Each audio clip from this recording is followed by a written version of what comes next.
Здравейте, деца! Здрасти! Готови ли сте за днешното вълшебно пътешествие из космоса? Да! Днеска ще навестим Вселената, за да разгледаме нейната красота. Ето е нашата ракета. Аз съм нарекла нашата ракета Мечта. Качваме се на нея, приготвяме се за отлитане. Заемаме позиция. Слагаме коланите. Разтягаме ги. И започваме обратно броене. Хайде заедно. 10, 9, 8, 7, 6, 5, 4, 3, 2, 1. Излитаме! А знаете ли какво наричаме космос? Какво има в космоса? Планети, звезди, млечни пътове. Добре, един млечен път нашия. Добре. Слънцето. Слънцето, нашия млечен път. Добре. И още много слънца. Какво виждаме на тази снимката? Падаща звезда. Да, тя прилича на падаща звезда, но е много по-голяма, много по-светеща и има опашчица след нея. Тази светещата линийка тук е опашчица. Знаете ли кое космическо тяло, което е плува в космоса, си има опашка и светеща главичка?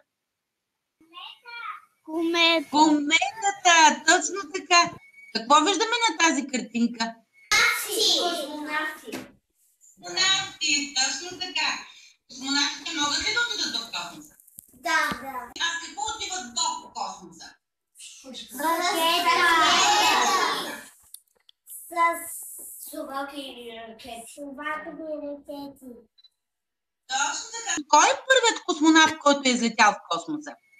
Юрий Гагарин. Добре. Следващата синя планета е планетата Нептун. Чували ли сте за Нептун? Да? Нептун, той е краля на моретата. Точно така. Тази планета носи неговото име, защото океаните като морето и заради това те я наричат синята планета и носи името на бога на морето. А знаете ли коя е най-малката планета в нашата Слънчева система? Плутон. Плутон е най-накрая на Слънчевата система. Най-мъничката планета и понеже е толкова мъничка, тя вече се нарича планета Джудже. Нашето пътешествие завърши. Аз много благодаря, че ми бяхте екипаж и пропътувахме това огромно разстояние на нашата Слънчева система и бяхме гости на всяка една от планетите. Хареса ли ви пътешествието?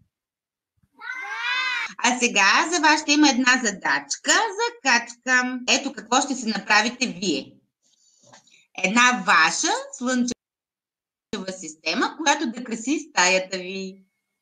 Съгласни ли сте? Приятна работа и благодаря за навигацията. Здравейте, деца! Здрасти! Готови ли сте за днешното вълшебно пътешествие из космоса? Да! Днеска ще навестим Вселената, за да разгледаме нейната красота. Ето е нашата ракета. Аз съм нарекла нашата ракета Мечта. Качваме се на нея, приготвяме се за отлитане. Заемаме позиция. Слагаме коланите. Разтягаме ги. И започваме